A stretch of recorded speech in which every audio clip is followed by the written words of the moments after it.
Hello, for this video we're going to show you some sample photo requirements just to give you a more specific idea of exactly what we're looking for as far as your photos when you're out completing inspections. The first thing I'm going to show you is an occupied property, and these are just a sample of what we're looking for. First photo is going to be a street sign. Next is going to be a neighborhood view. And this is exactly what we're looking for, just a photo down the street showing exactly what the area looks like. Next is going to be the front of the house. You'll hear us talking about postcard views in a lot of the resource manual information with the specifics of photo requirements for each client. Basically what we want is a photo where we can see the entire house, we can see all around it, and we can tell we're looking at the whole house. You don't want it too far away or too close up to where you can't tell exactly what you're looking at. Next is going to be an occupancy indicator. This is just a zoomed in photo showing the lawn. Next is going to be another occupancy photo showing a zoomed in photo of the car in the driveway. And then the next one is going to be the address, and then we're back to the street sign. So that's the basics of what we're looking for occupied. I've got another sample where we've got a side view, a front, again, same view, zoomed in picture of the trash can at the curb. Your occupancy indicators could be absolutely anything. They just need to support whatever you're saying as far as your results. And then we've got our neighborhood view again. Next thing that I'm going to show you is a vacant property. For a vacant, we want all the same photos that we want for occupied, but we also want the two additional sides of the property, the rear of the property. We always need verification on utilities, as well as any postings that may be on the property. So for this one, we've got our street sign, neighborhood view, postcard view of the front of the house, address verification, then we've got the side, we've got the meter, the AC, gas meter, the rear, and then the other side. Same concept. Second vacant, this is actually one that was listed.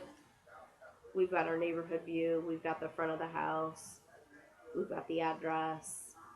For sale sign, we've got a photo showing the lockbox. Any property you ever have that's listed, make sure you've got a photo showing the lockbox. Make sure you've got a photo showing the for sale sign. With the majority of these, especially a lot of the REO properties, that we're going to make sure that the realtor did their job by putting a lockbox on it, getting it cleaned out, getting the yard taken care of. You want to make sure that you're looking specifically for those lockboxes and making sure that you get photos of them. For an interior inspection, again, we want all the same things as the exterior, but in addition, we're also going to want a photo of each interior room. So for this one, I've got a neighborhood view, I've got my front view, for sale sign, address verification. I've got an up close photo that we can read the notice on the front door. I've got a photo showing the lockbox, and then I've got my interior photos. And what we're looking for with these is just interior photos of every single room. You want to make sure that you get every room in the house, including bathrooms, including basements, including basically one photo of every room. Make sure you get the garage, make sure you get the utility room, basically every room in the house. And then back around to the exterior, we just want all four sides like you would with anything else. So that's really the basics of just your standard inspections. The next thing that I'm going to get into are the damage photos. Any property that has any kind of damages, you want to make sure you've got photos showing the damage as well as explanation of what that damage is. So this would be an example of some mold in a house, anything ever boarded, broken, unsecure, anything like that. You want to make sure you've got photos clearly showing where that damage is with a good explanation of what it is, where on the property it is. Some siding damage, we've got an unsecure window, some hazardous waste. It looks like that's some chemicals and a broken TV outside in front of a house. anything that it's in the bank's best interest to pay somebody to come fix. You want to make sure that you've got photos showing exactly where it is and what it is. So those are just some damage examples. And with the damages, make sure that you're reading the instructions in the orders, particularly with a couple of clients. There are some that require multiple photos of any damages. So want to make sure that that's something you're aware of as well. A couple examples, and we touched on this already, of just vacancy postings, sign-in sheets, lock boxes, any of those sorts of things. Make sure you get an up-close photo showing them. Make sure any postings on the windows or doors you've got pictures of. Any property that has a sign-in sheet, make sure that you're signing in on the sheet and taking an up-close photo of it so that we can see the date and time that you were there. Any vacancy postings, either that you're posting or that are already on the property, make sure that you're getting a good up-close photo showing those postings. Next thing that we're going to go through are just a few examples of photos that are not acceptable. The big thing is, number one is your photos that are a multiple view of the same house. Like this one, for example, is an inspection that was actually submitted that we returned to a rep. We've got the front, we've got the front again, we've got the front again from a slightly different angle, and then another slightly different angle. It's not a situation where we're getting necessarily those occupancy indicators or the things we're specifically asking for. It's just multiple photos of the front of that house. Next is photos from the vehicle. You want to make sure that no part of your vehicle is visible in any of the photos that you're taking. There's going to be times where you're taking photos from your vehicle, which is fine. It's just important that the window is rolled down and that you're not catching a part of your window frame or your rear view mirror. That's an example of a rear view mirror. You want to make sure that none of those are visible in the photos, and that you're just aware of it. Other thing is make sure that you've got the full front view of the house. This is an example of, it's probably the front of the house, but it could be a side. We can't tell what's on the other side of the house. So you want to make sure that you've got a view that you can see the entire thing. This is another example of just multiple photos from different angles of the same exact thing.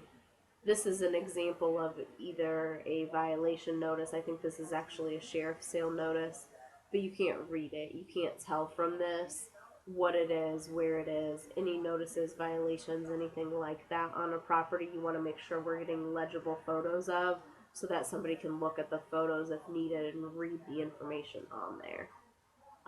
Here's another photo from a vehicle. Here would be an example of a meter verification where we can't see the meter and it's taken from too far away. The point with utility verification is to make sure that there's a photo up close enough that we can clearly see it and that it's obvious from the photo that you were close enough to be able to tell if there was movement on that meter or not. Another photo from a vehicle. These are just blurry. It looks like this rep was driving by the property fast and took photos. This is an example of a dark photo. All of our photos have to be done during daylight. Make sure that anything that you're submitting is a daylight photo, so that we can clearly see exactly what's going on with the property. Even in this case, this one, you can tell even from the dark it's occupied, but that's too dark of a photo to be able to submit. Other big thing is date stamps. This one has a date stamp of 2048. You want to make sure that the date stamp feature on your camera is turned off. We don't ever want the date stamp to show up on the photo. We've got software that will date stamp automatically based on the internal data on that particular image. So it's very important that the date and the time on your camera are set properly, but that you are not actually generating a date stamp that we can see on the photo. You want to make sure that that's turned off. Before we go into a few final things on this, I did want to give you the keyword for this video. It's just photograph. So make sure that you make a note of that as we're moving forward through these videos. You'll need to submit it at the end.